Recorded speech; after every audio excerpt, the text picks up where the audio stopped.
So hello everyone, welcome back to Go Girl Senior Series. This is Girl Nosay coming back at you. So today we have Clarice, a lovely senior, who's going to tell us about her experiences in high school. Hello Clarice. Hi Nosay, how are you doing? I'm good, how are you? I'm doing very well, thank you.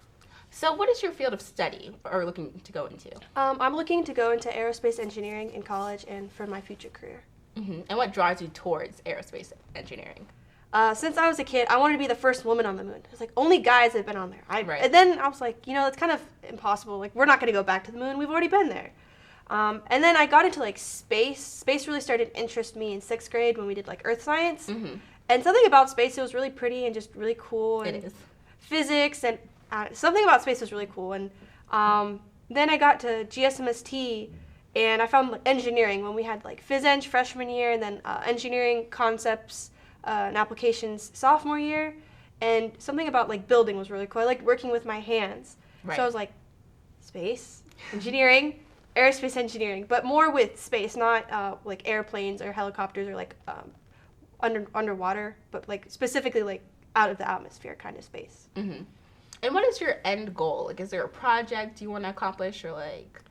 I'd really like to be a project manager. I feel like I'm very good at leading more than I might be more specialized. Like, I do think I am smart, but there are a lot of people that are very good at what they do, and I'm very good at managing those people. I know a lot of roles, like in TSA, I'm definitely more managing than I am like working on my teams, even though I do work. So I'd like to be like a project manager at NASA or SpaceX. Hopefully, I'd like to work on the missions to Mars, but anything related to NASA would be super cool. And that's a good skill to have, to know about yourself, that you know that you're able to work with people and able to lead, which is a skill that almost everyone needs.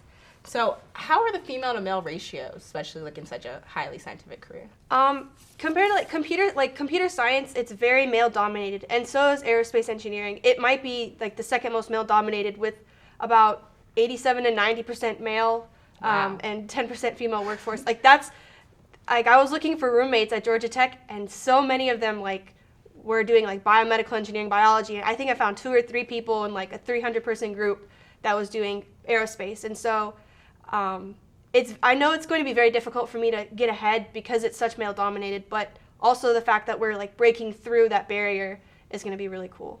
Yeah, and I think you said with the 87% male and 10% or around those numbers, obviously there must be some bias there, or hopefully we hope that you don't encounter any bias when you get into the field. But how do you intend to overcome people who don't want the best for you?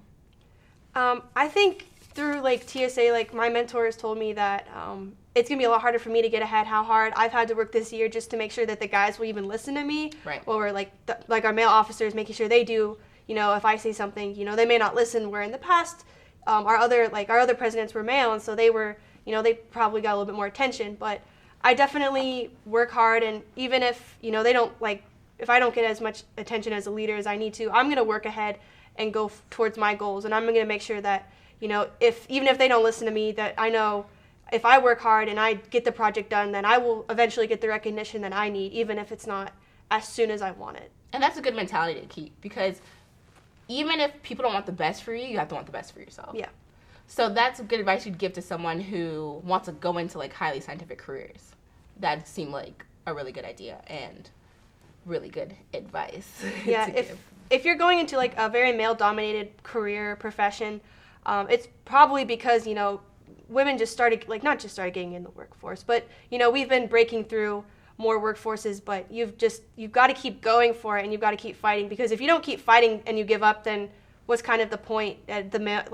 No one will change their mind, but the fact that you just have to keep fighting for yourself and fighting for all women to get into the careers that they want, and not somewhat influence them through their school years that they can't do engineering, they can't do, physical sciences, and they have to stick with biology or for the humanities. You can do any kind of engineering that you want. You have that power, the same as any human on the planet does.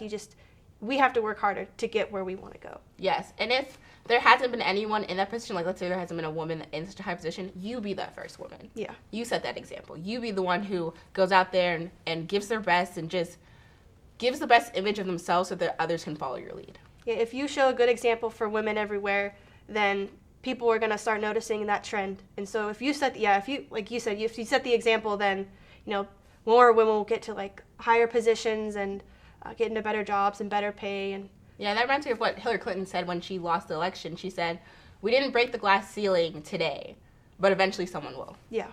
So you might have to be the first in your field or be the first person to actually be like, hey, Clarice did this, so I want to do this too. First female president for TSA at the school. Yeah. You see?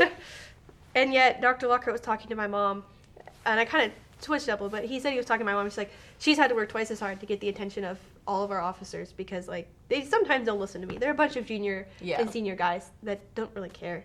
Yeah. But that's what I kind of did my SCE thesis paper about, like, women in the workplace. Oh, women in the workplace, where there was bias. There's a tightrope bias, where, like you said, what you have to do, it's literally women have to work harder, be harder than men. Like, they have to be tougher. They can't be emotional. They can't be weak.